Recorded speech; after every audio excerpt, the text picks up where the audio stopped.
Tama po, kaninang umaga po ay formal na pong nagreklamo po ang CIDG sa pangunguna po ni Brigadier General Nick Torres. Siya po ang tumayong complainant po at may mga witnesses po siyang more or less mga 20 po na PNP personnel para isampa po yung kasong sedition at inciting to sedition in relation po sa cybercrime law po natin against po kay Attorney Israelito Torion at labing isang individual po. Kung ito po ay sina Eleanor Cardona, Carlo Catil, Lorraine Badoy Partosa, Jeffrey Celis alias Ka Eric, Kathleen K. Laurente, Trinidad Arafol, Lord Byron Cristobal, Joey Espina, San, Esteban Lava, Jose Lim III, Attorney Marie Daina Tolentino Fuentes, and other John Does and Jane Does po. Ito po ay nag-ugat po.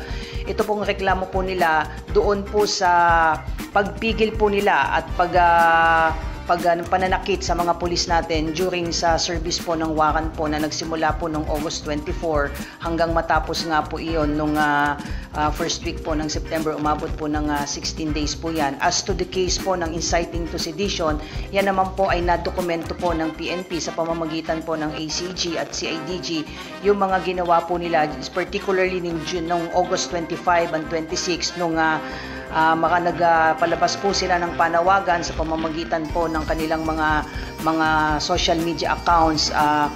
Hinihikayat po yung mga kababayan, particularly yung mga miyembro po ng KOJC na mag-aklas at patalisikin sa pwesto ang kasalukuyang administrasyon. Kaya nga po in relation po yan sa kaso ng cybercrime law dahil gumamit nga po sila ng kanilang social media account at nagsunog po sila ng mga gulong, nagtapon po sila ng mga monoblock, sinaktan po at tinapunan ng kung ano-ano yung ating mga pulis, na nag-blockade po sila sa National Highway at which is in contravention po doon sa permit na ibinigay sa kanila na dapat yung kanilang prayer rally ay doon lamang po sa KOJC compound, and yet hinarangan po nila ng mga sasakyan itong National Highway. So lahat po ito ay naidokumento po ng PNP to support po yung kasong inciting sedition in relation to cybercrime law as well as sedition po. Sabi ni Torion, ipinagtatanggol na lang daw po na yung kanyang kliyente ng mga panahon na yan.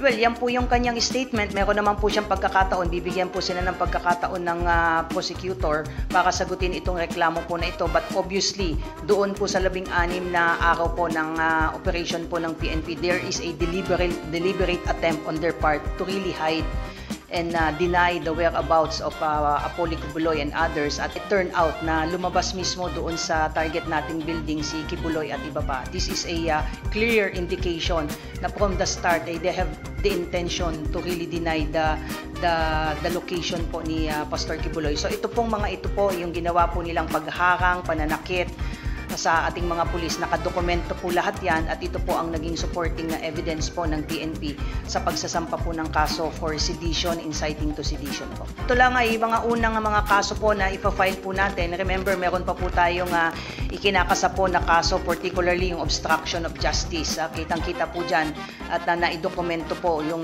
ginawang pagdi-deny po nitong particularly yung mga officers po ng KOJC, and of course kasama po dyan si again with due respect kay Attorney Torion. So maliban po dito ay may mga kaso pa po tayong hinahanda maliban dito po sa obstruction of justice po. Maliban po doon sa mga miyembro po ng particularly yung mga officers and other members po ng KOJC, and of course yung mga humaharap po doon, yung mga ibang abogado po, doon po sa ibang mga personalities, we're just documenting some of it, particularly those who said na wala po doon si Pastor Kibuloy and others, and if evidence warrants po ay isasama po sila doon sa ikinakasang kaso po for obstruction of justice. Antayin po natin, ma'am, kung ano po yung ilalaman po ng complaint. I don't want to preempt po yung isasampang kaso po ng CIDG. We have to wait po.